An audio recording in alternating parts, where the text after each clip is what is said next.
예, 오늘은 사사기 13장에서 16장까지 삼손의 이야기입니다. 오늘도 그래서 삼손의 이야기와 교훈 이렇게 돼 있는데 그림을 보시면은 여러분들이 그 쭉 보시면 아시겠지만은 여기 이제 삼손의 그 얼굴이 있죠, 그렇죠? 얼굴이 있죠.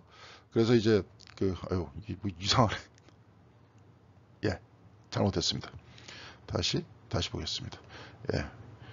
뭐 이걸 사용하면 안 되겠네요. 예, 삼손의 얼굴이 있는데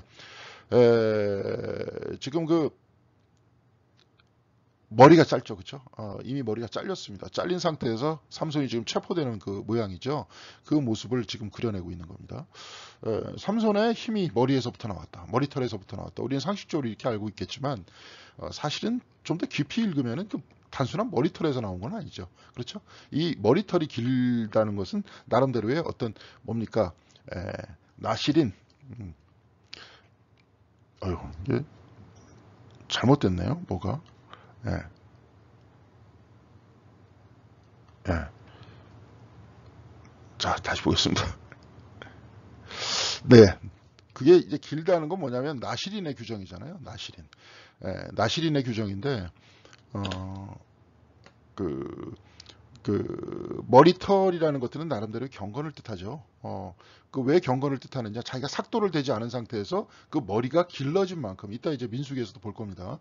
그 자기 자신이 머리가 길어진 만큼 그만큼 하나님한테 서원하겠다는 뜻이거든요. 근데 삼손은 태어나기 전서부터 나시린이다 그러면 태어나기 전에서부터 죽을 때까지 머리에 삭도를 대지 않고 하나님께 헌신하겠다. 이제 이렇게 이 사람은 받고 나온 거예요. 민수기에서도 보면 나시린은 아무나 될 수 있습니다. 이제 특별히 제사장이다 하면은 이제 레위인이다, 레위 사람들이다, 레위 지파다 이렇게 규정을 했었지만 나시린들은 그렇지 않았어요. 삼손은 어떤 지파였냐면 단지파였거든요. 그러니까 단지파였는데 나시린의 규정을 따르겠다 하면 그때까지 딱 하는 거예요. 그래서 혹시라도 규정을 어겼다 그러면 다시 머리를 밀고 다시 서원 기도를 하고 그 다음에 다시 머리가 길어지면서 하나님한테 자기 자신을 헌신한다는 그런 뜻이죠. 그러면 머리가 길어지고 하나님 앞에 경건하고 헌신하는 그 기간 안에 하나님의 능력이 그 사람한테 임하는 겁니다. 예. 그렇다는 뜻이에요. 그러니까 진짜 임한다, 안 임한다, 그거는 이제 현대의 과학적인 눈으로 살펴보는 것이 아니라 사람의 힘이라는 것들은 궁극적으로 어디서부터 오느냐. 이게 뭐 과학적인 형태의 차원보다도 우리 자신의 삶을 실존적으로 한번 들여다 놓고 보면 우리의 삶을 보면 우리의 생명의 근원은 하나님이시잖아요. 하나님이 있어야 내가 있는 거 아닙니까? 이 존재 근거가 하나님이시잖아요. 이건 철학적으로 이렇게 이야기를 하는데 그럼 결국은 어떤 것이냐? 내 힘은 하나님에게서 왔다라고 바라보는 경건한 삶이 계속되는 동안 나한테 모든 힘과 능력은 누구한테 오는 겁니까? 하나님한테 오는 거죠. 우리가 그렇지 않더라도 하나님한테 와요. 그런데 우리는 몰라요. 그런데 경건의 삶을 살면서 내가 이 힘과 내 삶의 모든 것들이 하나님으로부터 온다 하는 것들을 내가 알고 있는 거죠. 그렇죠? 이게 곧 신앙생활 아닙니까? 그래서 우리가 예배를 드리고 성경 공부에 참여하고 묵상하고 끊임없이 기억해내는 거죠. 우리의 근원은 누구시냐? 하나님이시다. 우리는 어디서부터 왔느냐? 하나님으로부터 왔다. 어디로 돌아가느냐? 하나님께로 돌아간다. 그러니까 이 세상에서 보이는 우리의 삶이라는 것들은 잠깐 있다 가는 거다. 그렇기 때문에 우리는 이 삶에 집착하지 않는다. 우리는 영혼을 바라보고 산다. 만약에 이런 형태의 생각들을 많은 사람들이 가지고 있었다. 이런 생각들을 공유하면서 우리가 살고 있다. 이렇게 되면 이 세상이 지금 전쟁이 일어나겠습니까? 서로 요만한 거 가지고 싸우겠습니까?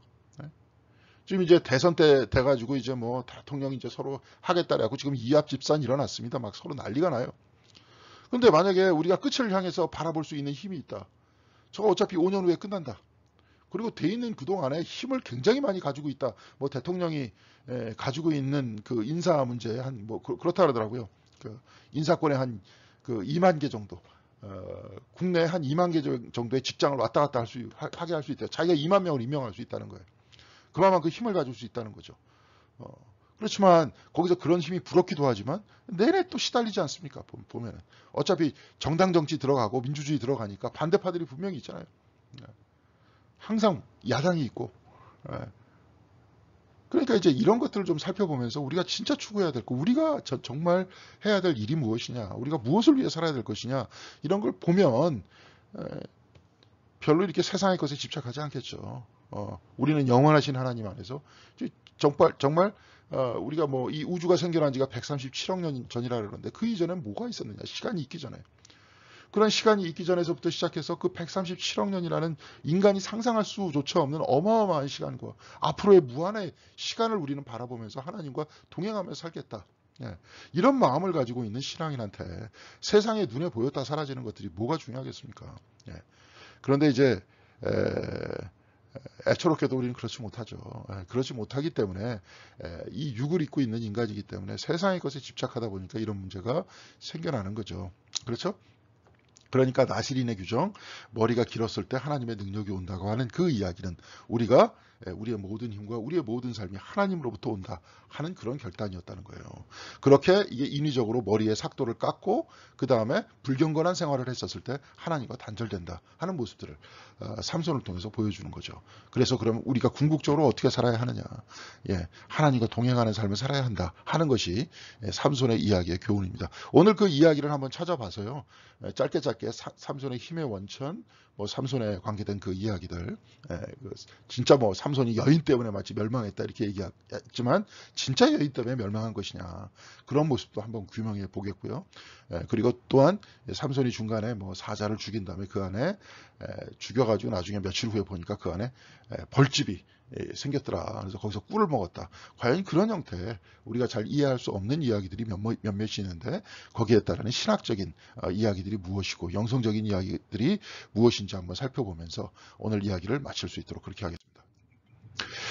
자, 오늘 여러분들 사사기 16, 13장에 보면요. 나시린의 규율과 삼손이라고 나와 있어요.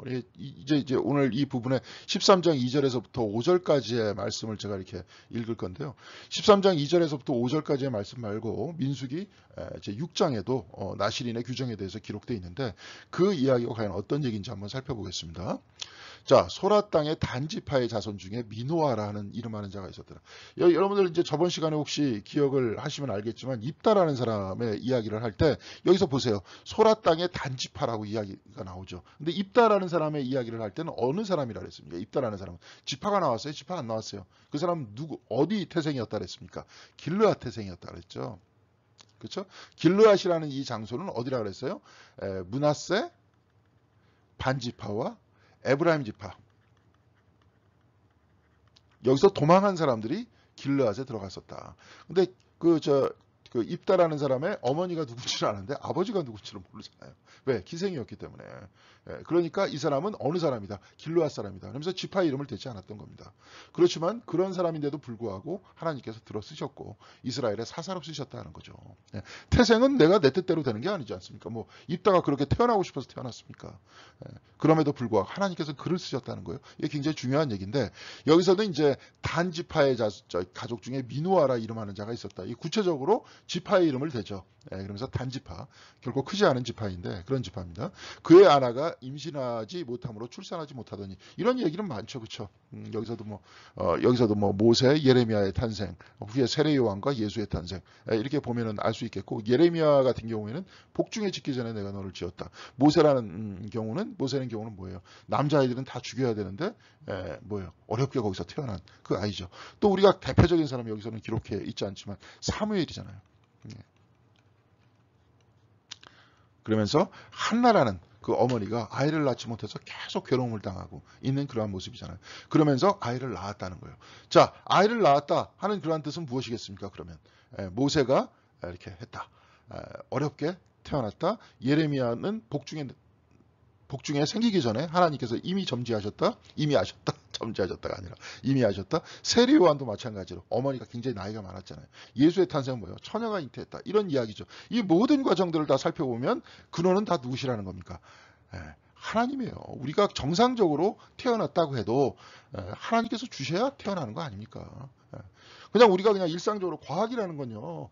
보면은 일상의 법칙들을 그대로 얘기하는 거예요. 과학이 뭘 만들어내지 못하지 않습니까? 의학도 마찬가지죠. 법칙을 설명하다 보니까 거기서 이렇게 불쑥불쑥 나오는 거 아닙니까? 그렇죠? 예. 그런 것들을 어떤 법칙을 이렇게 구해가지고 어떤 법칙의 패턴들을 그 이야기하는 게 그 학문이잖아요. 근데 그걸 봐도 거기서 뭐 그 법칙에서 뭐가 태어납니까? 예? 법칙에서 무슨 생명이 태어나요? 나중에 태어나다 보니까 거기서 구한 하나의 여러 가지의 학설들을 얘기하는 거죠. 여기서 구체적으로 얘기하는 건 그겁니다. 여기서 특별히 이런 어려운 사람들, 태어나기 어려운 사람들을 자꾸 얘기하는 이유가 뭐냐면 생명의 근원 하나님에게 있다. 태어나는 그 근원도 하나님에게 있다. 여러분이나 저나 어떻게 태어난 겁니까? 하나님께서 허락하셔서 태어난 거죠. 그리고 우리들한테 자식들이 있는 이 모든 것들도 어떻게 된 겁니까? 하나님께서 허락하셔서 그렇게 됐다는 거예요. 그러면서 이런 모든 과정을 특별히 삼손과 같은 사람, 뭐 모세, 예레미야, 사무엘, 세례 요한, 예수님과 같은 이 모든 분들의 이야기들을 통하면서 우리들에게 이야기를 해주고 있는 겁니다. 그렇게 이야기를 해요. 그래서 여호와의 사자가 그 여인에게 나타나서 그에게 이르되 보라 본래 임신하지 못함으로 출산하지 못하였으나 이제 임신하여 아들을 낳으리니 이제 이렇게 똑같이 얘기하죠. 예수님한테는 처녀가 잉태하여 아들을 낳으리니 그렇게 이제 꿈속에 누구한테 나타나서 이야기를 합니까? 요셉한테 나타나서 그렇게 이야기를 하잖아요. 세례 요한도 마찬가지 그런 이야기가 나오지 않습니까? 그러면서 이제 임신하여 아들을 낳을 것이다라고 여호와의 사자가 이야기를 합니다. 우리가 저번 시간에 입다 시간에 우리가 잠깐 살펴봤지만 이제 하나님께서 직접 얘기하지 않으신다 그랬잖아요. 점점 이제 인간들이 멀어진다 하는 이야기예요. 여기서는 이제 사자가 나타나서 특별히 삼손을 성별하는 그런 모습을 나타납니다. 이렇게 성별되게 태어남에도 불구하고 그의 인생을 여러분들이 한번 살펴보세요. 이미 다 아시겠지만 다시 한번 읽어보세요. 오늘 사사기 13장에서 16장까지 전혀 경건하고는 상관이 없는 그러한 삶을 살죠. 자 그러면서 어머니한테도 미누아라 이름하는 자의 아내의 어머니 아내한테도 그렇게 얘기합니다. 너는 삶과 포도주와 독주를 마시지 말며 특별히 이제 누굽니까? 나시린한테 이야기하는 그 이야기인데 어머니한테도 그렇게 얘기했어요. 너도 하지 마라. 어떤 부정한 것도 먹지 말지니라. 나시린은 뭐라 그랬어요? 머리가 나시린으로 딱 규정을 하면은 여러분들이 이제 그 민수기를 보면은 오늘 여기서는 규정만 제가 이렇게 앞에 살펴보고 이야기를 하지 않았는데 나름대로 서원 의식이 있어요. 똑같이 이제 뭐 서원 의식이라는 게 옛날 다 제사 드리는 거죠. 어떤 짐승들 잡아가지고 그렇죠. 소나 뭐 송아지나 염소나 이런 거 잡아가지고 하나님 앞에 드리면서 예배를 드리는 거 아닙니까? 그럼 서원 예배를 드리는 거예요. 내가 나스린으로서 하나님 앞에 성실하게 아주 신실하게 살겠다. 그러면 그 다음부터 이제 삭도를 머리에 대지 않는 쭉 길어지면서 그 사람은 어떤 기간이에요? 사람들이 쭉 보면 머리가 긴 남자들을 보면 여러분들이 이제 뭐 바울서신 고린도전서 보면 남자를 머리 기르지 말라 그랬잖아요. 근데 머리 긴 남자를 쭉 보면 어떤 생각이 나요? 저 사람은 나시린으로서 나름대로 하나님 앞에 서원 예식을 한 사람이다. 그러니까 그 사람하고 같이 가가지고 야 우리 뭐 술 한잔 먹으러 가자. 뭐 이러지 못할 거 아니에요. 왜? 머리를 길렀으니까. 서원 예식을 같이 펼쳐냈던 사람이었기 때문에 그렇게 했던 사람이었던 거예요. 그래서 포도주와 독주를 마시지 말고 어떤 부정한 것도 너부터 하지 마라. 애가 태어나기 전 베넷머리에서부터 걔는 머리를 자르지 마라. 아예 걔는 그냥 나시린으로서 규정받으며 살게 해라. 그런 얘기입니다. 근데 애석하게도 삼손은 머리 기른 상태에서 그런 삶을 살지 못했죠. 그런 얘기입니다. 그래서 5절 보면 보라 내가 임신하여 아들을 낳으리니 그의 머리 위에 삭도를 대지 말라. 나시린의 얘기죠. 이 아이는 태에서 나옴으로부터 하나님에게 바쳐질 뭐예요? 나시린이 됩니다. 태어나면서부터 아예 애초부터 그냥 성별했어요. 중간에 그냥 내가 나시린 되겠습니다. 이런 얘기가 아니에요. 그러니까 우리 식으로 얘기하면 무슨 신앙입니까? 삼손은 모태신앙이에요. 모태신앙. 모태신앙을 딱 받았다. 이렇게 서원을 받았다면 내가 아이를 하나님의 자녀로 완전히 키워야 될 의미가 있는 거죠. 내가. 그래서 그가 블레셋 사람의 손에서 이스라엘을 구원하기 시작하리라. 그의 손에서부터 그러면 어떻게 어느 손에서부터 구원해내기 시작하는 거예요? 우리 잘 봐야 돼요. 그가 블레셋 사람의 손에서 이스라엘을 구원하기 시작하리라. 그는 어떤 사람이에요? 머리에 삭도를 대지 않은 사람이에요. 그 삭도를 대지 않기로 누가 선택했어요? 하나님이 선택했어요. 그러면 그 구원은 어디서부터 나오는 거예요? 하나님으로부터 나오는 거예요. 우리가 이제 좀 이따가 성찰을 해보겠지만 삼손의 힘은 어디서 나오느냐? 머리털에서부터 나오느냐? 그건 이제 우리가 초등학교 다닐 때 이제 성경 퀴즈 할 때 그런 식으로 했던 거죠. 머리털에서부터 나왔다. 그래서 머리를 깎으니까 힘이 떨어졌다. 그런 얘기가 아니라 그의 힘은 어디서부터 나오는 겁니까? 하나님께서 함께 하시면서부터 나와요. 그럼 경건에서 나오는 거예요. 그럼 그런 경건했어요? 경건하지 않았어요? 안 경건했어요. 안 경건했는데도 불구하고 하나님께서 주셨어요. 왜? 하나님께서 선택하셨기 때문에. 하나님의 은혜이기 때문에 그렇습니다. 힘은 하나님으로부터 오기 때문에 그래요. 그러면서 그럼 우리가 경건한다. 그런 것들은 뭐예요? 계속 유지하는 거죠. 여러분들이 계속 교회 나오는 이유는 뭐예요? 아까도 얘기했잖아요. 계속 우리 자신이 그 삼손이 힘이 하나님으로부터 왔다. 우리의 모든 생명은 어디서부터 와요? 하나님으로부터 왔다. 이 모든 것들을 끊임없이 교회에 나옴으로써 어떻게 하는 거예요? 기억하는 거예요. 성경을 읽으면서 어떻게 해요? 기억하는 거예요. 묵상하면서 어떻게 해요? 기억하는 거예요. 우리는 잊지 않는 거예요. 특별히 그래서 이스라엘의 신앙 중에서 굉장히 중요한 게 그거였다 그랬잖아요. 기억. 기억. 너는 기억해라. 그 기억에 대해서 특별히 많이 나오는 이야기 어떤 얘기입니까? 신명기였죠. 신명기로만 끝납니까? 예언자들이 계속 끊임없이 얘기하는 게 뭐예요? 기억해라, 기억해라. 너희들 자꾸 하나님을 잊지 마라. 그래서 다른 신을 섬기지 마라. 우리들도 뭐예요? 매일매일 예배를 드리면서 어떻게 하는 겁니까? 기억해라, 기억해라. 하나님만 바라봐라. 그런 얘기를 하는 겁니다. 여러분 그런 이야기를 잘 기억하셔서 삼손과 같이 기억하지 못하고 자꾸 엉뚱한 길로 가지 말고, 그럼에도 불구하고 삼손을 하나님께서 사용하셨죠. 귀히 쓰셨습니다. 그게 중요한 거예요. 근데 더 중요한 거는 잊지 않는 거예요. 그러니까 교회 열심히 나오시고 말씀 열심히 읽으시고 경건생활 열심히 하시고 그렇게 하시는 것이 좋을 것 같습니다. 자, 그래서 나실인의 규정을 먼저 전통적으로 이렇게 살펴보면 민수기 2장에서부터 7장까지 이렇게 나와 있어요. 그리고 2장 7절, 8절 이하에는 그 다음에 나실인은 그럼 어떻게 서원을 해야 될 것이냐, 예배를 어떻게 드려야 될 것이냐, 이런 내용이 나오는데 특별히 이제 규정을 한번 살펴보겠어요. 그래서 이스라엘 자손에게 전하여 그들에게 이르라. 남자나 여자가 특별한 서원, 곧 나실인의 서원을 하고 자기 몸을 구별하여 여호와께 드리려고 하면, 남자나 여자요. 여자도 나실인이 될 수 있었다는 이겁니다. 여자도. 남자만 그런 게 아니라. 그러면 뭐예요? 남자와 여자가 라고 얘기했어요. 레위인이, 뭐 유다 지파가 얘기 안 했어요. 누구나 다 할 수 있습니다. 포도주와 독주를 멀리하며, 술 먹지 말라는 거죠. 포도주로 된 초나 독주로 된 초를 마시지 말며. 초가 뭐예요? 식초도 마시지 말아라. 왜? 생각나니까 아예 그냥 거기에 큰 초도 가지 말아라. 포도즙도 마시지 마라. 포도즙 주스잖아요. 마시면 생각나니까 포도 주스도 마시지 마라. 생포도나 건포도도 먹지 마라. 아예 그냥 근처에도 못 가라는 거예요. 아예 그것과는 멀리해라. 철저하게 성별한 자기 자신의 삶을 바쳐라. 그가 서원하고 구별하는 모든 날 동안, 그러니까 기간이 있었던 거예요. 그러니까 여러분들도 한번 기간 한번 내보실래요? 남자들도. 자, 나는 1년 동안 나실인의 규정을 하겠다. 그래서 그냥 아예 그냥 포도주는 물론이요, 포도나 건포도 자체도 안 먹겠다. 그래서 머리를 안 깎겠다. 이제 그런 거예요. 삭돈을 절대로 그의 머리에 대지 말 것이다. 머리 자르지 마라. 왜냐? 구별해서 보여야 되기 때문에. 옛날 제가 이제 여러분들한테 한번 말씀드렸죠. 그 무슨 일자 돌림 교회 있다 그랬잖아요. 강화에 그 교회 이름이 갑자기 생각이 안 나는데, 무슨 홍교회인데. 제 이 말씀을 들으시는 분 중에서 기억하시는 분 있을 겁니다. 제가 혹시 강의하다가 지금 기억나는 말씀을 드릴 텐데요. 거기서는 한날 한시에 하나님을 믿었다 해갖고 다 일자 돌림으로 했다잖아요. 돌림자라는 건 학렬이잖아요. 근데 학렬이 파괴되는 겁니다. 다 그냥 아버지도 일자, 아들도 일자, 종씨, 종순일이라는 사람이 유명한 사람이 있었어요. 종순일. 그러면 그 아들의 이름 뭡니까? 그럼 종영일. 이렇게 되는 거고. 그렇죠? 막 아들이 아버지하고 똑같이 일자 돌림이에요. 왜?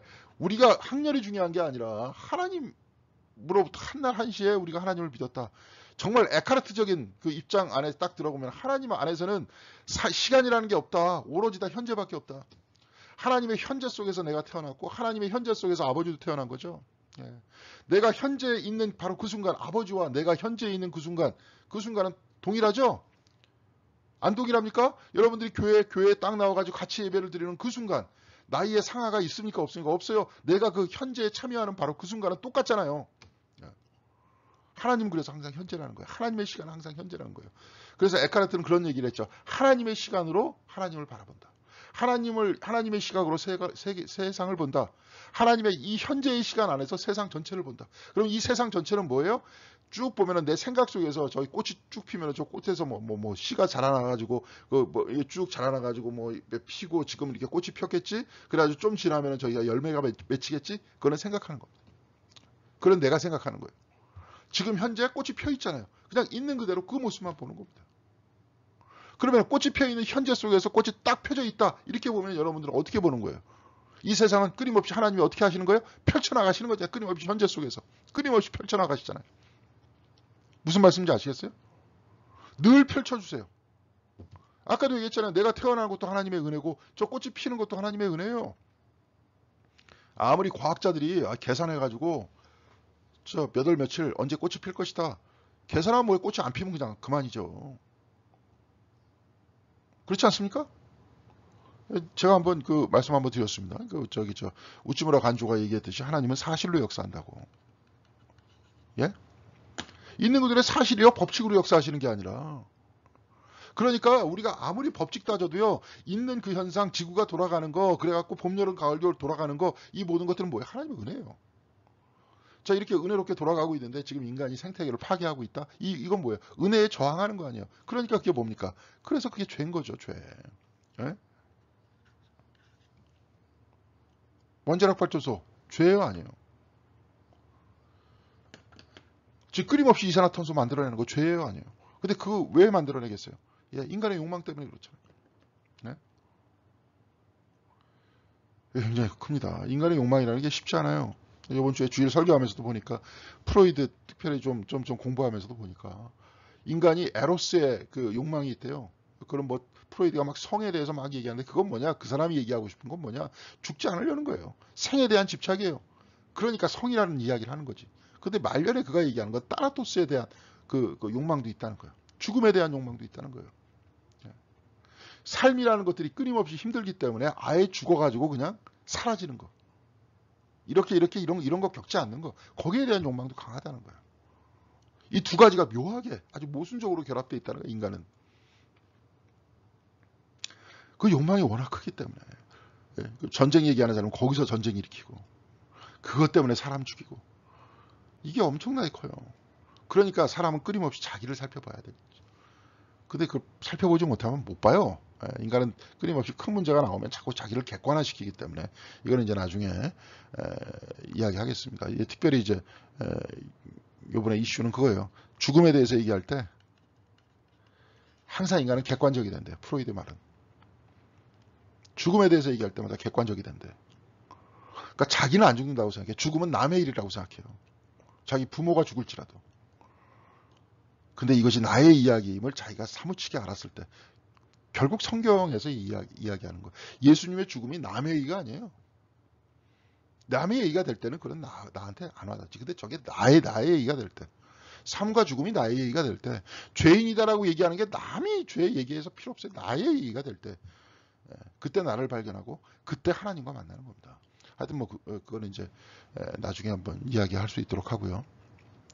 자, 머리털을 길게 할 것이라 그랬죠. 자기의 몸을 구별하여 여호와께 드리는 모든 날 동안에 시체를 가까이 하지 말라 그랬어요. 근데 삼손은 시체를 가까이 했어요, 안 했어요? 가까이 했잖아요. 뭐 사자 죽여가지고 그 다음에 사자 몸에 있는 그 뭡니까 그 꿀 같은 거 하고 자기만 먹는 게 아니라 부모한테도 갖다 줬잖아요. 예. 그의 부모 형제 자매가 죽을 때라도 그로 말미암아 몸을 더럽히지 말듯 가까이 가지 말라는 거예요. 근데 삼손은 또 막 죽이잖아요. 또 죽여 사람 시체. 이는 자기 몸을 구별하여 하나님께 드리는 표가 그의 머리에 있습니다. 나중에 머리털. 사체라는 건 뭐예요? 진짜 머리에, 아니, 시체가 아니라 머리에 있다. 삭도를 대지 마라. 머리에 있다는 건 뭐예요? 표시가 그렇게 있다는 거예요. 머리에 있음으로써 스스로 경건하게 생활해라. 성별되게 생활해라. 절대로 거기에 가까이 다가가지 마라. 이런 얘기를 하는 겁니다. 아니, 그럼 그 사람이 뭐냐? 사람이 때로는 죽음도 알아야 되고 말이지. 에? 건포도, 포도도 어떻게 안 먹고 살아? 포도주는 뭐, 그렇다고 할지 몰라도. 근데 그렇게 하는데, 이렇게 하는 사람도 필요한 거예요. 이렇게 철저하게 경건한 사람도 필요해요. 철저하게 옛날에 뭐 수도원들 얘기하면서, 뭐 수도사적 뭐 저쪽 얘기를 하는데, 물론 그것도 맞지만, 수도사적으로 사는 사람도 필요한 겁니다. 그래야 뭐가 서느냐? 캐논이 서요. 경건이라는 질서의 근원이 있습니다. 캐논이라고 그랬는데요. 이거는 막대기예요. 막대기라는 뜻이에요. 측정하는 막대기. 막대기가 필요해. 누군가가 그 막대기 위에 서 있는 사람이 필요해요. 그런 사람으로 나시린을 썼다는 거죠. 자, 그러면 하나님께서 나시린으로서 삼손을 세웠고 그의 손을 통해서 이스라엘을 구원하셨다라고 이야기를 한다면, 네. 그러면 나시린의 힘이 거기서부터 왔다라고 얘기할 수도 있겠지만 그게 어떤 거예요? 그가 경건의 삶을 사는 표준으로서 그가 그렇게 섬으로써 이스라엘을 구원해 줄 수도 있었죠. 그러면서 힘을 쓸 수 있었죠. 그런데 그는 그러지 못했어요. 그런데 또 얘기하지만 그럼에도 불구하고 하나님께서 그를 쓰셨다 하는 그 사랑과 은혜도 우리가 살펴봐야 합니다.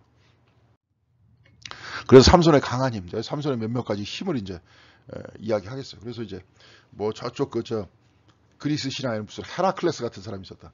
뭐 그것도 신화죠. 그런 그 신의 모습이고 헤라클레스 신의 모습이다 이렇게 얘기할 수 있었겠지만 여기서는 이제 삼손이 있죠.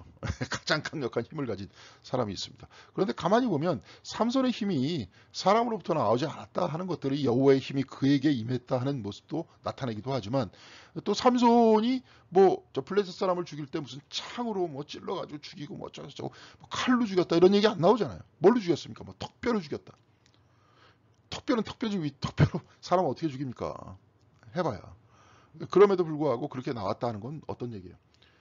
그 힘이 마치 다윗이 돌팔매로 저 블레셋 사람 골리앗을 쓰러뜨렸다는 것과 똑같이 삼손도 뭐 수천 명이나 되는 사람을 턱뼈로 이겼다는 건 뭐예요? 자기가 그러질 않았다는 거죠.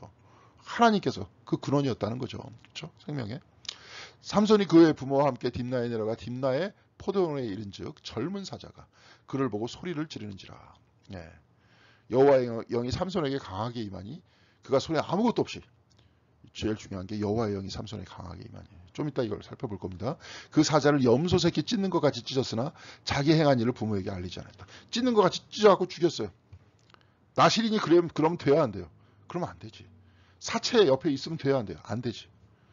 사자라는 것은요, 이따도 보겠지만 이스라엘 안에서는 특히 성경 안에서는 좋은 의미가 아닙니다. 무슨 뭐 우리는 백수의 제왕 사자 해가지고 우리들한테 멋있게 보이고 그렇게 보이는데 과학적으로 이렇게 사자를 이렇게 쭉 보는 인간들을 이렇게 보면 동물의 왕 같은 데 보면 아주 그냥 멋지게 나오는데 사자를 이렇게 잘 분석해 보니까 이렇게 멋진 동물이 아니잖아요. 굉장히 또 비열하기도 하고 아주 좀 그런 폭력적이고 막 그런 동물인데 여하튼 성경 안에서는 사자를 좋게 평가하지 않아요. 이따 보겠습니다. 부모에게 알리지 않았어요.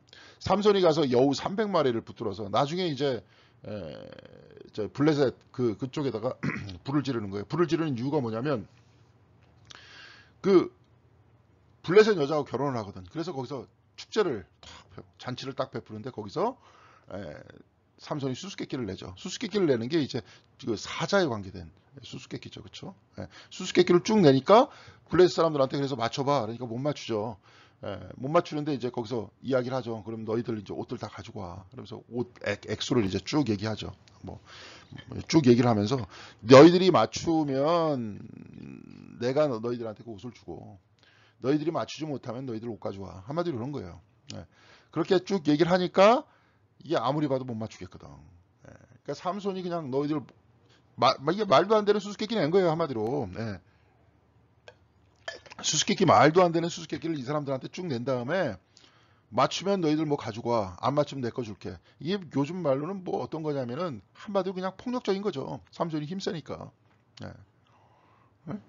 요즘 같은 경우에는 뭐 예를 들어서 뭐 어려운 수수께끼 딱 낸 다음에 이거 내일 모레까지 맞춰. 안 맞추면 너희들 나한테 한 2억 가져와. 근데 너희들이 맞추면 내가 2억 줄게. 근데 그 도저히 못 맞추는 거거든.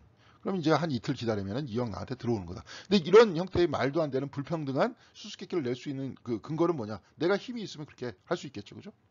내가 힘이 없는 애가 그렇게 얘기한다 그래도 딴 애들이 뭐 얘기해. 네 마음대로 왜 나 안 해? 아니면 이게 건방지고 무슨 이런 수수께끼를 내. 이럴 거겠죠. 근데 삼손이 이렇게 수수께끼를 막 낸다는 건 뭡니까? 힘이 있다는 거예요. 그러니까 니들 까불지 말고 나한테 옷 가져와. 이런 얘기죠.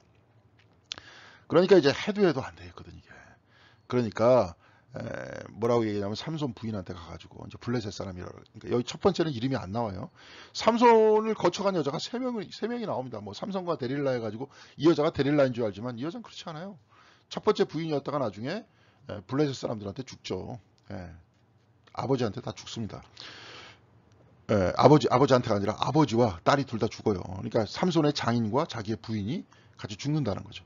그런 다음에 나중에 또 기생하고 또 눈이 맞아가지고 그러다가 나중에 또 누구하고 맞느냐 이제 데릴라하고 맞는 거죠. 이 세 번째 여자예요. 자, 근데 여하튼 첫 번째 여자한테 해가지고 이제 결혼한 그 잔치 자리에 수수께끼를 내가지고 못 맞출 것 같으니까 이제 삼손한테 이제 까딱없이 이제 옷 다 뺏기게 생겼거든요. 그러니까 그 삼손 부인한테 찾아가가지고 너 빨리 그 수수께끼 비밀을 나한테 가르쳐줘. 답을 가르쳐줘. 안 가르쳐주면 너희 아버지와 너를 다 죽이고 집에다 불질러 버릴 거야. 이렇게 그냥 난리를 치니까 여자가 이게 어떻게 돼요? 죽게 생겼거든. 그래서 삼손한테 가가지고 계속 조른 거예요. 계속 졸아가지고 답이 뭐냐. 삼손이 가르쳐주지 않으니까 당신 나 사랑하지 않는 거 아니냐. 그래서 뭐 얘기를 하면서. 그렇게 딱 하니까 삼손이 밤낮으로 번민했다 그랬어. 진짜 맨날 가면은 이제 남자들이 제일 무서워하는 게 그 여자들 계속 그렇게 막 계속 그냥 얘기하는 거잖아요. 잔소리하고. 이 삼손은 번민할 정도로 계속 얘기한 거였어요. 막 얘기하다 보니까 삼손이 나중에 답을 가르쳐주죠. 답을 가르쳐줘서 삼손이 옷을 다 뺏겼거든. 뺏긴 다음에 이제 화가 나서 그래가지고 이제 4절에 삼손이 가서 여우 300마리를 붙들었대요. 어떻게 300마리를 붙들었는지 힘세니까 발도 빠른가 봐요. 붙들어가지고 여우 300마리 꼬리와 꼬리를 다 맸대. 여우가 꼬리가 길잖아요. 근데 꼬리와 꼬리를 매고 회를 가지고 그 두 꼬리 사이에 한 회를 달고, 회가 뭐냐 횃불이 횃불. 횃불을 꼬리에 꼬리를 매요. 예, 그 다음에 꼬리 300마리를 한꺼번에 다 꼬리를 맨 게 아니라 두 마리씩 그냥 꼬리를 매. 근데 거기다 횃불을 딱 꽂아. 회에 불을 붙여요. 그러니까 그것을 블레셋 사람들의 곡식밭으로 다 몰게 했어요. 그러니까 300마리니까 150마리가 150쌍이죠. 150쌍. 150쌍이 그냥 횃불을 들고 여기저기 막 돌아다니니까 곡식밭이 어떻게 되겠어요?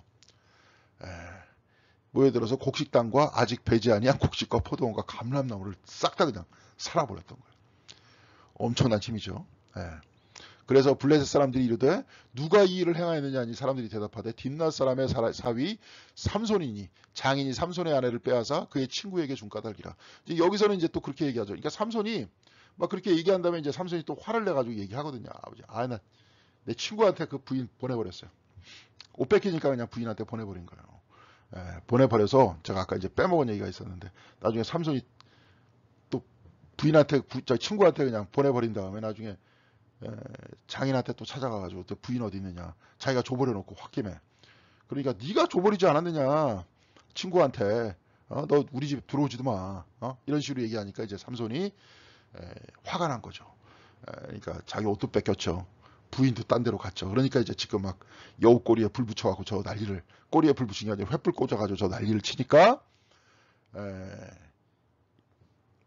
다 불살라지니까 이제 블레셋 사람들이 그렇게 얘기한 거예요.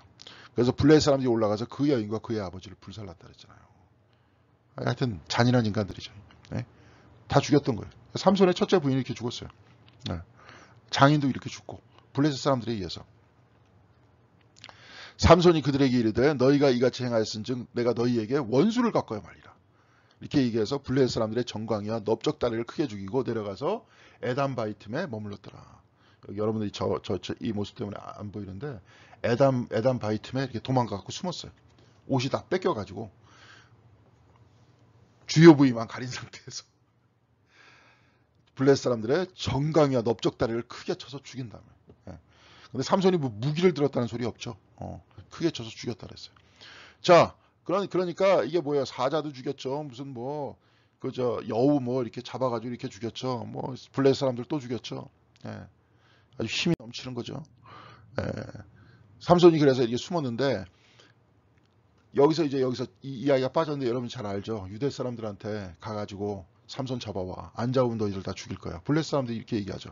그러니까 유대 사람들 3,000명이 삼손한테 가가지고 너 이제 죽어야겠다. 근데 우리 오라를 받아라. 이런 식으로 얘기를 하는데 이제 그러면서 타협을 하죠. 너희들이 나를 묵되 죽이지는 말아라. 그래갖고 삼손을 묶어가지고 이제 레이라는 것, 지금 이제 레이의 이름에 레이라는 곳에 이르렀다는 거예요. 갖다 준 거지. 블레셋 사람. 삼손을 결박해갖고 갖다 준 거예요. 그러니까 삼손이 그에게 마주 나가며 소리를 지를 때 여호와의 영이, 여기도 나왔죠. 삼손에게 크게 갑자기 임하심에 그의 팔 위에 밧줄이 불탄 삼과 같이 그의 결박되었던 손에서 끊어졌다. 그냥 삼과 같이, 불탄 삼과 같이 끊어졌다. 삼손이 나귀의 새 턱뼈를 보고 손을 내밀어 집어들고 그곳으로, 죽은 나귀가 이제 썩었으니까 이제 익숙했죠. 그걸 집어들고 무기가 없는 거예요. 1,000명을 죽이고 이르되 나귀의 턱뼈로 한 더미 두 더미를 쌓았으며 나귀의 턱뼈로 내가 1,000명을 죽였다. 턱뼈로 1,000명을 쳐 죽였다는 거예요. 혼자서 독전해서. 힘이 상상이 안 가죠. 도저히 뭐 우리가 드라마라든지 뭐 거기 보면 칼 한 자루 들고 그냥 막 오는 애들 막 죽이는 것들을 봤는데 죽여도 막 10명과 싸워가지고도 이겼다 그래도 대단한 건데 이건 1,000명을 싸워서 이겼다는 겁니다. 이렇게 어마어마한 힘을 가졌던 거예요. 그러니까 삼손이 이제 도저히 힘으로서 못 이길 것 같으니까 나중에 이제 삼손이 세 번째 결혼했던 세 번째 여자죠. 이제 결혼은 두 번째 했는데 데릴라라는 여자한테 또 얘기해가지고 데릴라를 매수를 합니다. 매수를 하니까 데릴라가 당신의 힘의 원천이 어디 있느냐 이렇게 딱 얘기를 하니까 물어보니까 삼손이 얘기를 하죠.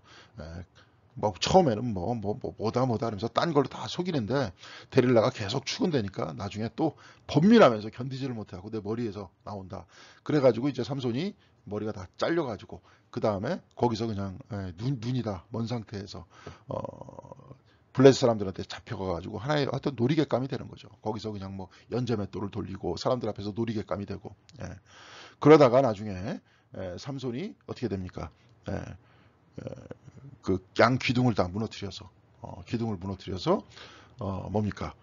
블레셋 사람들을 죽였다. 여기서 1000명을 죽였다 그랬는데 1000명을 죽일 때보다 자기가 죽음으로써 죽였을 때가 그 숫자가 더 많았다 하는 이야기가 나옵니다. 그러니까 삼손이 여호와께 부르짖어 이르되 여호와여 구하옵노니 나를 생각하옵소서. 하나님이여 구하옵노니 이번만 나를 강하게 하사 나의 두 눈을 뺀 블레셋 사람에게 원수를 단번에 갚게 하옵소서 하고 삼손이 집을 버틴 두 기둥 가운데 하나는 왼손 하나는 오른손으로 껴의지하고 여러분 다 보셨을 겁니다. 옛날에 뭐 영화 같은 데서도 봤고 그림 같은 데서 봤을 거예요. 양쪽으로 손을 쭉 해가지고 의지하고 삼손이 이르되 블레셋 사람과 함께 죽기를 원하노라 하고 힘을 다하여 몸을 굽히매 그 집이 곧 무너져 그 안에 있는 모든 방백들과 온 백성에게 덮이니 삼손이 죽을 때 죽인 자가 살았을 때 죽인 자보다 더욱 많았다. 이런 이야기를 하지 않습니까? 그런 얘기예요. 힘에 대한 이야기예요. 자, 이렇게 쭉 해갖고 삼손에 대한 스토리는 여러분들이 이제 한번 쭉 봤습니다. 여러분들이 한번 13장에서부터 16장까지 쭉 읽어보시고 좀 이해가 안 가시는 분은 표준세 번역으로 읽어보시면 될 거고요. 아니면 아까 말씀드렸던 앱을 켜놓고 들으면 이렇게 쭉 들으실 수 있을 겁니다. 자, 사자 안의 벌꿀이에요. 한번 여러 가지로 한번 몇 가지만 생각해 보겠는데요. 이게 얼마 후에 뭐 여자를 맞이하려고 가다가 돌이켜 그 사자의 죽음을 본즉 사자의 몸에 벌떼와 꿀이 있었다 그랬죠. 먼저 이제 젊은 사자가 나타나고 그냥 확 죽였다 그랬잖아요. 근데 이제 그 사자의 몸에 벌떼와 꿀이 있었는지라. 여러분 생각해 보세요. 그럼 그게 가능합니까? 그러니까 벌떼가 여러분들 그 저기 분봉 같은 거 있고 뭐 벌이 모여가지고 벌집을 짓고 사는데 이게 죽은 사체 저기 저 벌떼가 모여가지고 그럽니까? 저는 그런 경우 본 적이 없는 것 같아요. 제가 봐도. 뭐 이스라엘의 석청이다 하는 석청은 바위 틈에다가 벌들이 집을 짓거든요. 근데 거기서 이제 벌들이 나와가지고 석청이라는 거예요. 돌석자 써가지고 거기서 이제 꿀들이 나와가지고 그 꿀을 먹고 산다는 건데 죽은 사자의 몸에다가 거기를 구더기가 끼면 구더기가 끼지 어떻게 그렇게 됩니까? 근데 이제 거기서 나름대로 이제 의미들이 있는 거죠. 손으로 국꿀을 떠서 먹고 걸어가며 먹고 그의 부모에게 이르러 그들에게 그것을 들여서 먹게 하였으나 그 꿀을 사자의 몸에서 떠왔다고는 알리지 않았다. 죽은 사체의 몸에서부터 떠왔다고는 알리지 않았다. 자기가 나시리는 사체를 가까이 다가가면 안 돼. 근데 그거를 또 뭐예요? 자기가 먹으면 안 돼. 근데 먹었어요. 규정을 어긴 거예요. 근데 그걸 가만히 보면 앞서 부모에게 알리지 않았다는 점은 그가 나시린의 규정을 깨뜨렸다는 거죠. 그리고 또 사자는 팔레스틴 지역에서 상스럽게 표현되지 않아요. 에스겔 22장 15절에 보면 그 가운데에서 선지자들의 반역함이 우는 사자가 음식물을 움킴 같았다. 우는 사자가 음식물을 움킴 같이 선지자에게 반역하는 것이 마치 그런 것과 같았다. 그러니까 좋지 않은 표현이죠. 그들이 사람의 영혼을 삼켰으며 재산과 보물을 탈취하여 과부를 그 많은 그 가운데에서 많게 하였으며 이렇게 별로 안 좋게 얘기했어요. 선지자들의 반역함이 선지자들이 마치 하나님께서 하나님에 대해서 반역함이라는 것이 마치 우는 사자가 움켜진 같이 반역하였고 이것으로 말미암아 엄청나게 많이 피해가 있었다. 이런 얘기죠. 베드로전서 5장 8절에 근신하라 깨어라 너희 대적 마귀가 우는 사자와 같이 두루다니며 삼킬 자를 찾나니 사자가 웃는 것은 마치 마귀가 우는 것과 같이 그런 표현을 했잖아요. 그러니까 사자는 별로 좋은 동물이 아니라니까요. 별로 안 좋은 동물이 찢어가지고 죽었는데 또 죽은 사체야. 그러니까 절대로 가까이 다가가서는 안 되죠, 나시린이. 근데 그 꿀을 떠가지고 먹었다는 거예요. 자, 그러니까 사체에 손을 대고 그 안에 꿀을 먹는 것은 나시린뿐만이 아니라 율법에 위반되는 얘기죠. 그는 블레셋 안에서 여인을 취하였고 부모에게 양가의 결합을 이루었죠. 이것은 마치 상징적으로 얘기하는 거예요. 사자는 뭐예요? 마치 블레셋과 같은 그러한 존재다. 사체와 같이 지저분한 존재다. 그렇지만 그 안에서 꿀을 따먹었다. 그 안에 있는 여인을 취하였다는 얘기죠. 근데 뒤에서도 한번 얘기를 하겠지만요. 여러분 여기서도 이제 한번 보겠지만 그렇게 얘기되면 반대급, 완전히 다른 것들 속에서 예수님께서 그렇게 말씀하시잖아요. 뭐 이스라엘 제자들이 손을 안 씻고 음식을 먹는다니까 예수님께서 뭐라고 말씀하셨냐면, 아니 더러운 것은 입으로 들어가면 뒤로 다 나온다. 진짜 너희를 더럽게 하는 것은 마음에서부터 나오는 것이다. 예. 그러면서 십자가에 못이 박히면서 죄인들과 하나가 되면서 죄인을 용서하시잖아요. 두 가지를 통합하는 거죠. 예. 죄인과 하나가 되면서 죄인을 용서하셨어요. 우리와 같아지면서, 우리가 도저히 하나님 앞에서 용서받지 못할 죄인인데 우리와 같아지면서 우리와 하나로 통합되면서 하늘에 계신 하나님의 아들 곧 성자 하나님께서 인간이 되심으로써 우리와 하나가 됨으로써 우리를 구원해 주셨다. 나누어지는 게 없는 거예요. 합쳐지는 거예요. 하나님의 사랑은. 그래서 예수님께서 원수를 사랑하라 그러잖아요. 그것이 곧 하나님의 나라의 법칙이라는 거예요. 옳다 옳지 못하다 이렇게 나눠놓는 건 인간의 생각이라는 겁니다. 우리들도 자꾸 적을 만들잖아요. 그러면서 저도 한번 설교를 통해서 한번 말씀드렸지만 항상 반반을 나누면서 이쪽을 통합하잖아요. 우리의 적을 만들어서. 이게 인간이 만드는 통합의 방식입니다. 네. 그러니까 이제 뭐 데리다와 같은 철학자들은 뭐냐면 코라라는 표현을 쓰는데, 결국 너희들이 하나가 된 것은 저 사람들 때문이 아니냐. 그러니까 감사해야 되는 거 아니냐. 이제 이런 식으로 얘기하면서 해체시키죠. 우리가 알고 있는 그 통합이라는 요소를. 그건 철학적으로 통합하는 거고, 예수님께서는 더 적극적으로 반대급부, 원수를 사랑하라 그러죠. 미워하는 사람이 없어야 된다는 거예요, 한마디로. 근데 우리가 쉽지가 않죠. 그렇죠? 적대하는 사람이 있잖아요. 적대하는 사람이 있으면은 이런 표현을 쓰잖아요. 예, 적의 적은 친구다. 이런 표현을 쓰지 않습니까? 이게 하나의 역학이고 사회학 아니에요. 자, 그런데 저기 삼손이 죽은 사자 안에 있는 꿀을 이렇게 집어가지고 먹었다는 것은 두 가지를 통합했다 하는 뜻인데, 그래서 저 블레셋 안에 있는 여인과 결혼해가지고 살았다 이런 얘기는 그럼 화해라는 뜻인데, 근데 그가 그렇게 살았냐고요? 화해하는 인생을 살았냐고요? 특별히 또 엄청 죽이잖아요. 아까 보면 뭐 자기가 막 분노해가지고 여우 잡아가지고 꼬리에다가 횃불 붙여가지고 다 불태우잖아요. 그럼 그러지 못하는 사람이었어요. 그럼 화해하지 못하는 사람이었어요. 그런데 화해하지 못하는 사람이 이렇게 됐을 때는 일종의 자기 기만이 되는 거죠. 화해하지 못하는 사람이 화해하는 척 저렇게 했었을 때는 자기 욕망의 분출이 되는 겁니다. 잘 생각해 보셔야 돼요. 우리들도. 예. 우리들도. 우리가 궁극적인 목적이 예수님과 같이 되는 것, 작은 예수가 되는 것. 예. 하나님이 육신이 되어서 우리의 모든 형태 가장 모범적인 삶의 표준을 보여주었다. 그럼 예수와 같이 예수를 향해서 가는 것. 마치 그 모습이 바울이 바라볼 때 푯대를 향해서 나아가는 거죠. 우리가 받을 상을 향해서 나아가는 거죠. 그게 우리 삶의 목표가 돼야 되는 건 맞아요. 그런데 우리는 섣불리 그런 삶을 살아낼 수는 없습니다. 삼손도 살아낼 수 없는 사람이었잖아요. 그런데 우리는 궁극적으로 그렇게 가야 되는 건 맞죠. 그를 향해서. 그러니까 우리가 삼손을 보면서 이런 것들을 배워야죠. 그렇죠? 예. 올라와서 자기 부모에게 말하되 내가, 이게 여성에 의한 파멸 이렇게 얘기하는데요. 여자가 무슨 뭐 삼손을 유혹해가지고 여자가 이렇게 파멸 뭐 이렇게 된다. 그렇게 되는 것이다. 이런 얘기를 하는데, 가만히 보니까 그 여자가의 문제가 아니라 자기 자신의 문제였다는 거죠. 잘 봐요. 올라와서 자기 부모에게 말하되 내가 딥나에서 블레셋 사람 딸 중에 한 여자를 봤어요. 한 여자를 누가 봤어요? 그 여자가 삼손을 그렇게 얘기한 게 아니라 내가 봤다니, 내가 이제 그를 맞이하여 내 아내로 함께 하옵소서 이렇게 얘기합니다.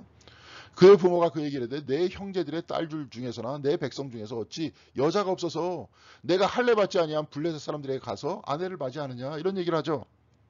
하니 삼손이 그의 아버지에게 이르되 내가, 또 얘기해요. 그 여자를 좋게 하오니 나를 위하여 그 여자를 데려오소서, 이런 얘기합니다. 아버지 시켜요.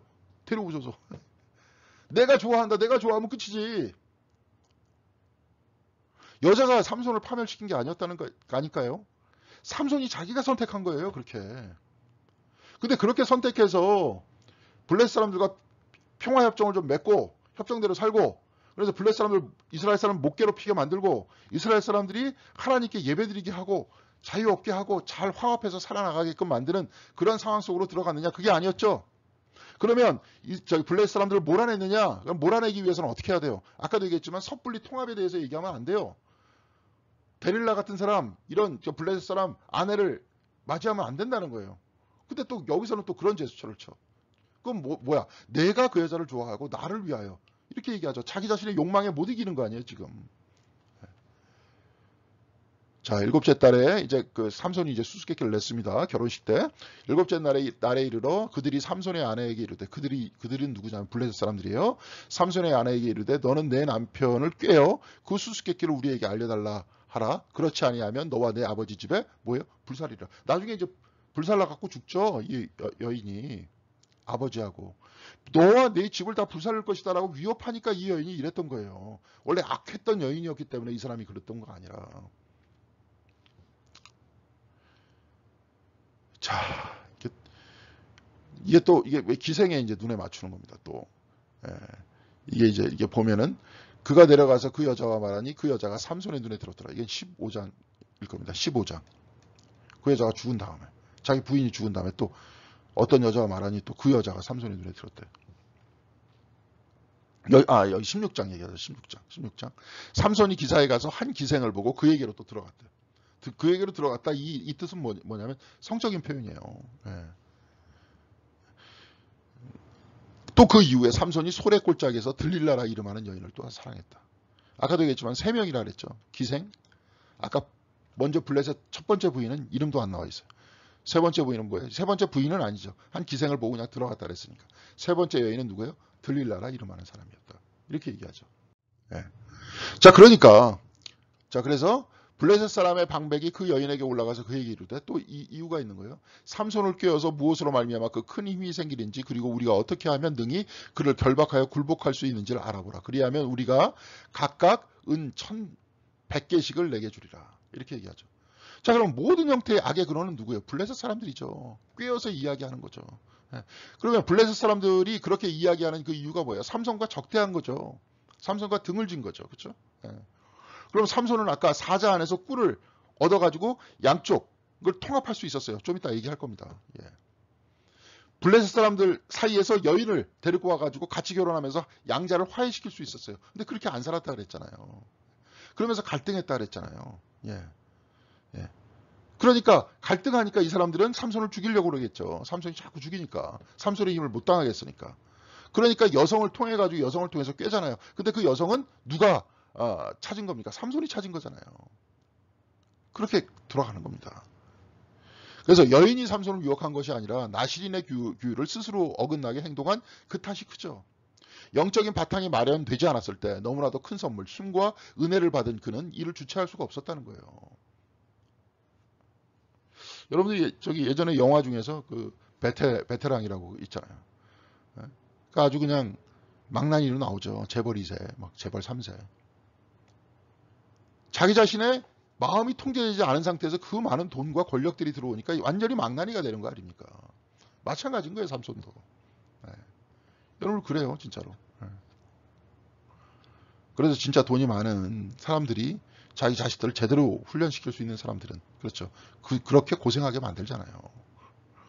그냥 덜썩덜썩 그냥 어린애들 그냥 10대 애들 그냥 20대 초반 애들한테 돈 그냥 많아서 주체할 수 없으니까 애들한테 벤츠, BMW 사다 주고 막 페라리 같은 거 사다 주고 자동차. 그러니까 자기가 돈 있으니까 원하는 걸 다 돈으로 해결할 수 있으니까 마음대로 그렇게 하잖아요. 그러니까 그런 애들이 참겠으니까 못 참죠. 옛날에 여러분들 한번 그거 봤잖아요. 저 한진그룹 그 회장 부인 딸들 이렇게 보면 화가 나면 절제를 못 하잖아요. 그 부인도 보세요. 일 시킬 때 그냥 소리 지르면서 일 시키잖아요. 사람들. 왜 그러겠어요? 아니 돈이 그렇게 겉으로 볼 때는 굉장히 복받은 사람들이잖아요. 그렇게 돈 많은 사람들이. 그렇게 귀족처럼 생활하는 사람들이. 조금이라도 자기 마음 안에 안 들면 그걸 견뎌내지 못하는 거야. 마음에 통제가 안 되는 거야. 그렇죠? 삼손도 마찬가지로 그랬다는 거예요. 통제가 안 되는 거야. 힘이 그냥 자기 멋대로. 그러니까 아버지한테도 힘이 막 넘치니까 그냥 그 블레셋 여자 데리고 오라고. 그런 얘기 하잖아요. 자, 그래서 여인과의 만남을 가진 것이 아니라 내가 사랑한다. 삼손의 눈에 들었다는 표현을 성선을 하고 있죠. 그러니까 삼손이 자기가 원하는 거 다 얻는 거예요. 힘이 세니까. 수수께끼 내가 낼 테니까 너희들 맞춰. 없으면 가져와. 그래가지고 나중에 딱 되니까 부인 금방 그냥 친구한테 줘버리고. 그래가지고 나중에 또 부인한테 찾아가니까 장인이 이렇게 말도 안 되는 소리 하지 마라. 이런 식으로 얘기하니까 또 여우 꼬리 다 잡아가지고 불질러버리고. 하나의 일종의 망나니인 거죠. 그 힘은 하나님으로부터 다 오는데. 근데 우리들도 한번 찬찬히 자기 자신을 살펴보자는 거죠. 우리의 생명도 다 하나님한테부터 왔는데. 하나님께서 받은, 우리는 항상 이 은혜를 입고 살아가는 거 아니에요. 하루하루 은혜를 입고 살아가는 거잖아요. 근데 이 힘을 가지고 어떻게 하고 있습니까? 하나님의 은혜에 보답하면서 살아가는 삶을 사는 게 아니잖아요. 나 자신을 보더라도. 모함하는 사람 자꾸 모함하려고 그러고, 욕하는 사람 자꾸 욕하려고 그러고, 자꾸 싫어하고 질투하고, 하나님께서 주신 그 좋은 에너지를 자꾸 이쪽 방면으로 자꾸 사용하고 있지 않습니까? 인간들 자꾸 전쟁하는 데 사용하고 있고, 지금도 서로 대통령 한번 해보겠다, 뭐 한번 해보겠다. 정말 아주 그냥 요즘엔 아주 보기 싫어 죽겠습니다. 아주 뻔히 아는데 그런 사람들의 삶을. 그런데도 그냥 어떻게 해보겠다. 앞에서는 그냥 전혀 사람들 존경하는 것 같지도 않은데 맨날 국민 여러분들께 뭐 어쩌고저쩌고. 하여튼 그렇습니다. 그런 힘을 그런 대로 사용하고 있잖아요. 삼손도 마찬가지죠. 우리도 뭐 어렸을 때 우리 주일학교 다닐 때 그런 얘기 들었지 않습니까? 손을 2개 준 것은 우리가 하나님께 봉사하기 위해서. 입은 하나고 귀는 2개인 이유가 더 많이 듣게 하기 위해서. 좋은 얘기죠. 더 많이 듣고 하나님을 위해서 살고 나를 위해서 사는 게 아니라 나에게 생명 주신 분이 그분이시고 특별히 본질은 그분이시니까 나는 그를 위해서 사는 게 마땅하도다. 이렇게 얘기하죠. 근데 삼손은 전혀 그러지 못하잖아요. 내가 마음에 들어서 내 욕망 채우겠다 그러잖아요. 네. 그가 여인을 사랑했다 했고 이 사랑에 책임을 지지 못하는 행동과 부부로의 소통이 부족하여 블레셋 사람들이 이 틈에 또한 끼어들게 했죠. 그래서 부인과 장인이 죽고 후에는 기생으로 들어갔다가 데릴라라는 여성까지 얻게 되고 도합 3명의 여성과 절제하지 못하는 삶을 살아가죠. 나세일인으로서 성별된 삶이었는데 그런데 이 삼손이 그러니까 삼손은 좀 한심한 놈이다. 이렇게 바라보지 말고 이를 통해서 나를 바라보자는 거예요. 아까 잠깐 프로이드 얘기도 했지만 나를 바라보자는 거예요. 자, 그래서 삼손의 힘의 원천은 과연 뭐냐? 네. 드릴라가 삼손에게 자기 무릎에 베고 자기하여 사람들을 불러 그의 머리털 7가닥을 밀고 괴롭게 해본즉 그의 힘이 없어졌더라. 7가닥이 이렇게 쭉 묶여 있었나 보죠. 이렇게. 여러분들 저 유대인들 이렇게 보면 머리카락 이렇게 묶여 있잖아요. 이렇게. 삼손이 그랬던 거죠. 근데 그걸 다 밀어버렸어요. 본즉 그의 힘이 없어졌더라. 아까 이렇게 나왔잖아요. 그러니까 나실인이 더 이상 아니라는 거죠. 그럼 뭐예요? 하나님께서 그와 함께 하신다는 것이 더 이상 아니라는 것들을 상징하는 거잖아요. 네. 여러분들도 마찬가지죠. 하나님께서 여러분들과 함께 하신다. 그럴 때 나한테 힘이 있는 거죠. 네. 하나님이 나를 떠나셨다. 물론 떠나실 리 없겠지만 하나님이 내가 하나님을 떠난 것 같이 생활한다. 그럼 나한테 힘이 어디 있겠어요. 블레셋 사람들이 그를 붙잡아 그의 눈을 빼고 끌고 가서 가사에 내려가서 노줄로 매고 그에게 옥에서 맷돌을 돌리게 했더라. 그래도 좀 힘이 있으니까 맷돌을 돌리게 했어요. 그의 머리털이 밀린 후에 다시 자라나기 시작하더라. 근데 눈이 빠져 있으니까 삼손이 뭐 해도 괜찮겠지라고 생각했을 수도 있겠죠. 그렇지만 중요한 게 그게 아니에요. 네. 4사기 14장 6절에 보면 여호와의 영이 삼손에게 강하게 임하시니 그가 손에 아무것도 없이 그 사자를 염소 새끼 찢는 것 같이 찢었으나 하나님의 영이 그와 임했을 때 그랬다는 거예요. 힘의 근원도 하나님이시라는 거예요. 여기선 힘이라고 얘기할 뿐이죠. 우리는 뭐예요? 생명이잖아요. 우리의 능력이잖아요. 우리의 지혜잖아요. 이 모든 것의 근원은 누구한테 있습니까? 하나님에게 있잖아요. 사랑의 근원도 뭐예요? 하나님께 있다는 거예요. 그런데 거기서 쭉 벗어나가지고 인간적으로 뭐 쭉 해가지고 그 다음에 모함하고 뭐 누구 괴롭히고 뭐 이거는 다 내 머리로 그냥 쓰는 거죠. 하나님께서 사랑의 힘을 주는데 왜곡해가지고 그 힘을 그렇게 사용하고 있잖아요. 삼손한테도 힘을 줬는데 왜곡해서 이렇게 사용하고 있잖아요. 그러니까 삼손은 누굽니까? 바로 우리잖아요. 저와 여러분이 삼손입니다. 힘은 없지만 우리도 똑같이 그렇게 산다는 거죠. 자, 여기서도 또 여호와의 영이 삼손에게 갑자기 임하시네. 삼손이 아글론에 내려가서 그곳 사람 30명을 쳐 죽이고 또 이렇게 나오잖아요. 삼손이 힘이 못말라 여호와께 부르짖어 이르되 주께서 종의 손을 통하여 큰 구원을 베푸셨사오니 내가 이제 목말라 죽어서 할례 받지 못한 자들의 손에 떨어지겠나이다 하니 여호와니 레이에서 한 우묵한 곳을 터뜨리시니 그곳에서 물이 솟아나오는지라. 물의 생수의 근원도 하나님이시죠. 뭐 우리야 뭐 물이 풍부한 나라에 살고 있으니까 이런 이야기는 별로 신경이 안 쓰여지는데 팔레스틴 지역은 물이 굉장히 귀했잖아요. 그것을 마시고 정신이 회복됐다 그랬어요. 삼손이. 소생함에 그 샘의 이름을 엔학고레라 불렀으며 그 샘이 오늘까지 레이에 있더라. 이렇게 얘기했습니다. 엔학고레라 그래서 엔학고레. 부르짖음의 응답이란 뜻이에요. 부르짖음의 응답. 그러면 누가 응답했어요? 하나님이 응답하셨죠. 뭘로 응답했어요? 샘으로 응답하셨다는 거예요. 부르짖음의 샘으로 응답하셨다. 이 뜻이죠. 예. 그래서 엔하꼬레다. 이런 표현으로 말씀은 기록하고 있다는 겁니다. 예. 엔하꼬레. 자, 그러니까 똑같아요. 힘의 근원도 마찬가지, 생수의 생명의 근원도 하나님이다. 이런 걸 계속 말씀하고 있어요. 예? 삼손이 부르짖음에 좋다 그랬잖아요. 하나님께서 주시는 거예요. 삼손의 힘의 원천도 하나님이세요. 우리의 생명의 근원도 하나님이세요.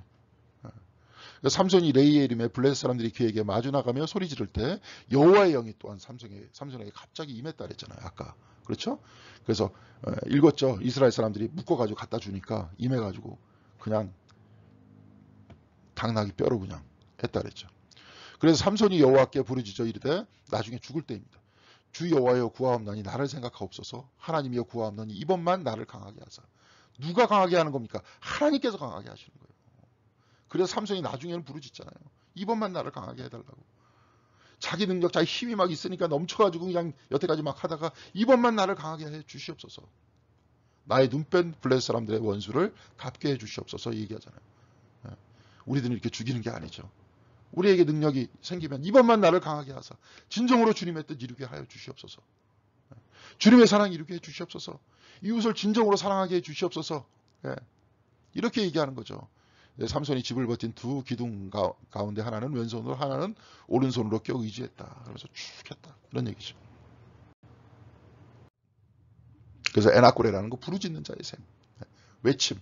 이 하나님의 셈을 주시고 그에게 힘을 주신다. 부르짖는 자의 셈, 부르짖음의 응답. 이런 뜻이에요. 머리가 힘의 원천이 아니고 어떻게 해요? 경건이 힘의 원천이었던 것. 감옥 안에서 눈이 먼 고난의 삶을 그의 경건을 자라나게 해주었고 바로 이 힘이 과거와는 다르게 더 큰 승리를 안겨주었다는 거죠. 눈이 먼 상태에서 머리가 길다. 즉 경건이 자라났다. 다시 어떻게 됐다. 삭도를 밀고 여러분들 그 민수기에서 보시면 한번 6장 다시 한번 읽어보세요. 거기서 만일 나실인이 중간에 어떤 일을 통해 가지고 예를 들어서 뭐 술을 한 잔 마시게 됐다. 그러면 다시 머리를 밀고 다시 소원을 해서 다시 시작했다는 거예요. 삼손이 여태까지 이렇게 불경건한 생활을 했다. 그러면 다시 머리를 밀고 머리를 미는 거잖아요. 삭도를 이렇게 깎은 거잖아요. 그런 다음에 다시 머리가 자라나면서 경건의 생활을 했다는 거죠. 우리도 마찬가지예요. 힘은 하나님께서 주시나 이런 것들을 유지하기 위해서는 뭐예요? 계속 우리가 유지하기 위해서 우리 어떻게 돼야 돼요? 계속 교회 나와야 되는 거예요. 예배 드려야 되는 거예요. 그래서 계속 기억해야 되는 거예요. 우리가 잊고 살잖아요. 평상시에는. 내가 따로 있다라고 생각하잖아요. 하나님 없이 내가 있다라고 생각하지 않고 여러분 생각해 보세요. 우리들한테 줄 수 있는 가장 큰 선물 중에 하나가 뭔지 아십니까? 이 헨리 나웬도 얘기했어요. 죽음이에요. 죽음. 프로이드가요. 이렇게 얘기했다 그랬잖아요. 사람들이 죽을 때는 객관적으로 자꾸 생각한다. 죽음은 나의 문제가 아니다라고 생각한다. 아예 프로이드가 이렇게 얘기했어요. 무의식에는 죽음을 인정하지 않는다.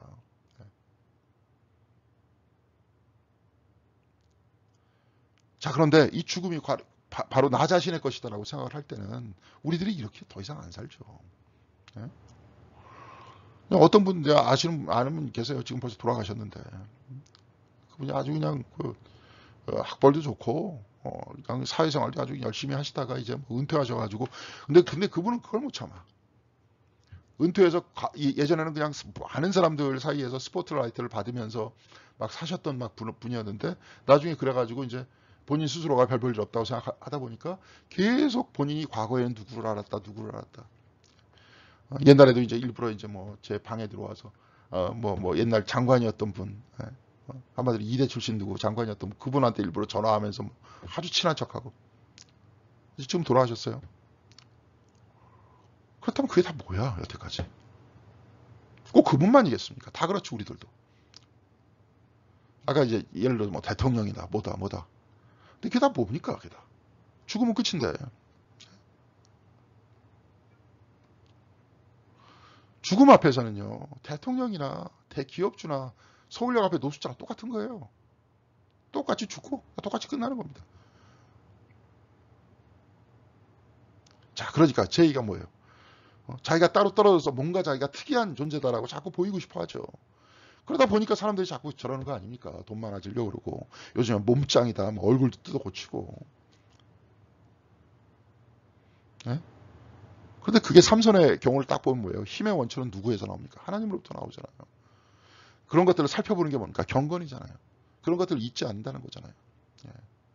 자, 그래서 오히려 이런 형태의 수수께끼, 중간에 저는 이것이 오히려 가장 깊게 성찰해야 될 부분인 것 같아요. 사자의 사체를 꿀이 있어 같이 먹는다. 결혼, 양가의 혼인을 뜻하는데, 혹은 반대의 통합이죠. 예. 통합과 화해의 그릇이 되지 않은 삼손이 은혜를 입게 됐을 때 하나됨의 연합을 갈등과 자기 표면으로 연결시키고 있다는 거예요. 자, 우리는 뭐예요? 예수님께서 원수를 사랑해라. 서로 우리 교회가 서야 될 자리는요. 누구를 설정해 놓고 저거를 증오하면서 여기를 뭉치게 해가지고 뭐 와와 하는 데가 지금 뭐 교회에서 많은 사람들이 지금 그렇게 막 하고 있으면서 이게 이제 마치 뭐 자기네들이 예언자다 선지자다 이렇게 착각들을 하고 계신데 그게 아니에요. 교회는 화해하고 싸매주는 데 위치하고 있죠. 네. 교회 안에 들어와서 화해해야 되고 교회도 세상과 화해해야 되고 화해와 사랑의 나라를 세워나가야 되는 거 아닙니까? 그게 예수님께서 우리들한테 가르쳐 주신 거잖아요. 그러면서 십자가를 통해서까지 가르쳐 주신 거잖아요. 언제 증오하라 그러셨어요? 언제 미워하라 그러셨어요? 자기 나름대로 카테고리를 딱 만들어 놓고 너 이러니까 너 안 돼. 꼭 언제 그렇게 하라 그랬어요? 언제? 자, 그게 뭐예요? 같이 화해하는 거예요. 사체 안에 꿀이 일어나고 자기가 그걸 먹잖아요. 그럼 그렇게 살아야 되는 거예요. 통합하면서. 예. 예수님과 같이. 자, 그럼 우리는 그럴 수 있습니까? 없습니까? 못하죠. 우리도 미워하는 사람 많죠. 싫어하는 사람 많고. 그럼 우리가 어떻게 용서할 수 있을까? 주님처럼 어떻게 용서할 수 있을까? 그 모습에 대해서 나 자신의 한계들을 쳐다보면서 주님 앞에 무릎 꿇고 기도하면서 나아가야 되죠. 그게 맞는 겁니다. 자, 그렇게 살아야 된다는 거죠. 예, 삼손의 이야기는 그래서 그렇게 완전하지 못한 사람이 완전하지 못한 사람이 완전함의 어떤 그 상징들을 살펴보면서 오히려 자기의 욕망대로 살았을 때 어떻게 파멸이 일어나는가 하는 것을 보여주는 모습이죠. 역설적으로 삼손은 나중에 그 사람들과 같이 죽잖아요. 블레셋 사람들과 같이. 그렇죠? 자기 살고 남이 죽이는 게 아니라 같이 죽잖아요. 같이 통합되는 겁니다.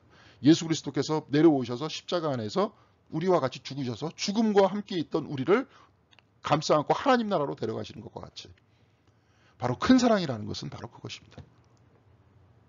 그런데 우리가 힘들죠. 그러니까 우리가 예수 그리스도를 모범 삼아서 그 표대를 삼아서 그를 향해서 다른 박질 나가는 것, 앞으로 나아가는 것, 그것이 곧 신앙인의 모습입니다. 자, 그러니까 교회에서도 갈등하는 것보다도 화합하고 통합하고 사랑하는 것, 그를 향해서 우리의 모든 마음과 삶이 집중하면서 그를 향해서 나아가야 되겠죠. 바로 그것이 우리 기독교인의 삶이 되는 것입니다. 오히려 삼손을 반면교사로 삼아서 우리는 하나님의 능력과 하나님의 힘을 받고 살아나가고 있사오니 바로 이 힘과 이 사랑을 진정으로 사랑을 이루는데 뜻이 하늘에서 이루어진 것과 같이 땅에서도 이룰 수 있도록 바로 우리의 능력을 가지고 그렇게 살아나가야 된다. 바로 이 뜻입니다. 여러분들도 모두 그 나라를 향해서 나아가실 수 있는 여러분들 모두가 되시기를 바라고요. 삼손의 이야기 다시 한번 읽어보시면서 그냥 과거의 스토리보다도 우리의 삶을 움직이는 교훈의 이야기로 읽으시는 여러분들 되시길 바랍니다. 예, 기도하시겠습니다. 사랑과 은혜가 충만하신 하나님, 오늘 삼손의 이야기를 통해서 오늘 우리 자신의 모습을 살펴봅니다.